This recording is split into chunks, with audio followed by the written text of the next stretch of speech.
Donald Trump came out swinging against his political opponents. Go ahead and check this video out from the former president.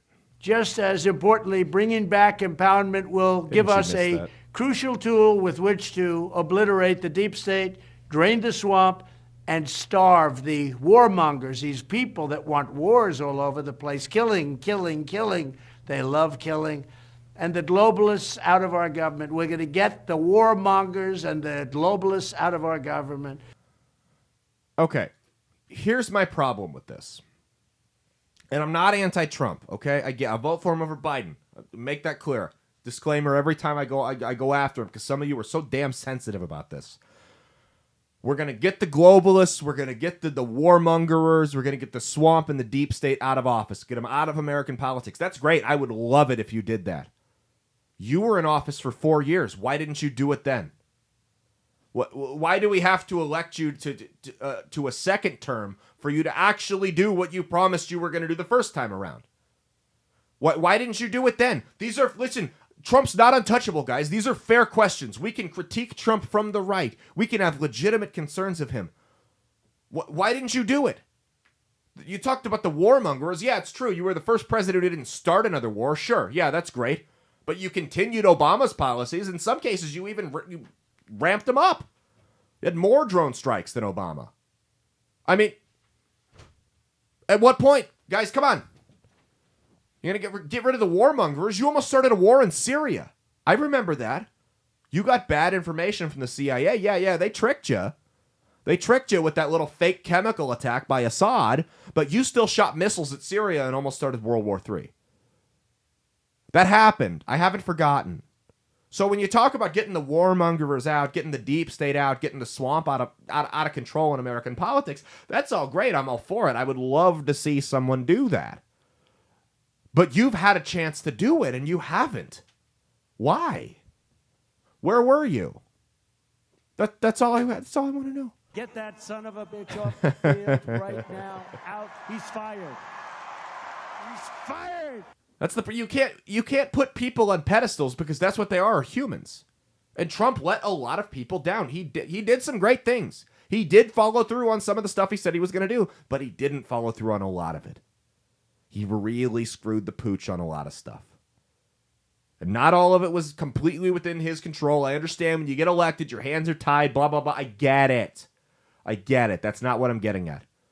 When you talk this big game, we're going to get rid of all you got to do, elect me to one more 4-year term. These are the 4 years where I'm going to do it. I didn't get it done in the first 4 years you had me in office. Don't really know why, but I'm not going to explain it.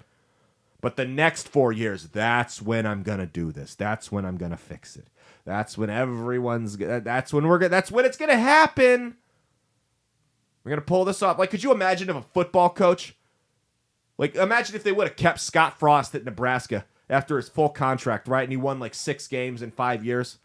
He goes in to try to lobby for another 5-year deal. Do you think they're going to give it to him? Hey, I know I couldn't win shit in my first 5 years, but if you give me another 5-year, $35 million contract, that's when I'm going to start winning games. We're going to win the Big Ten. We're going to get the 5-star recruits. We're going to make the college football playoff. We're going to beat Iowa every year. It's like, okay, why didn't you do that in your first 5 years? It's the same thing. Convince me to extend your contract, coach.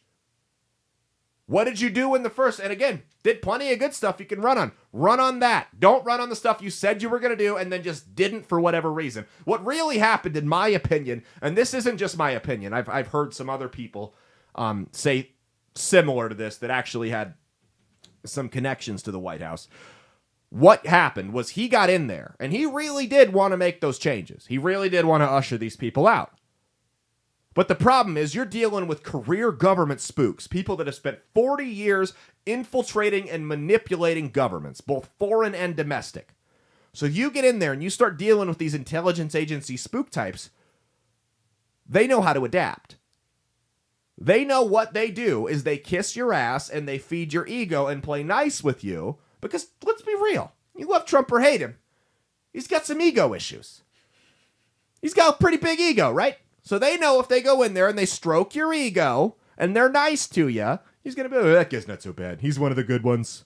Let's keep him around. He's one of the good ones. That's how you got James Comey. You have a documented track record of that happening. This isn't rocket science, guys.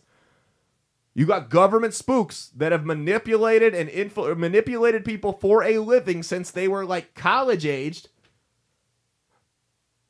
Trump ain't no different. I get that he's probably the most famous human being since Jesus, but he's not that special. Who's more famous than Trump? Don't say Taylor Swift. Taylor Swift. Don't say Taylor Swift. No. He's not that special. He can be manipulated just like any of us. And honestly, it's probably a little bit easier. Could you imagine trying to sell a car to Trump? That would be so easy. It'd be so easy trying to sell a car to Donald Trump. It's like, you've had the best hair of anyone who's walked in today. Just feed his ego. Like, you always were my favorite president. I would have voted for you a third time if I could have. Hey, thanks for watching. If you liked what you saw, be sure to click the link in the description to get the full episode on Rumble. If you prefer to listen along, you can actually get us on Spotify, Spreaker, and iHeartRadio. You can also go to www.outlawstreamers.com to learn more about not just my show, but tons of other great shows and all the exciting projects they have coming up. Follow my socials at Caleb Isn't Funny on Twitter and Instagram, at Caleb Salvatore Comedy on the Chinese Spy app that is TikTok, and be sure to like and subscribe to this YouTube channel. Thanks, and we'll see you every Saturday for brand new episodes of That's Based. Peace.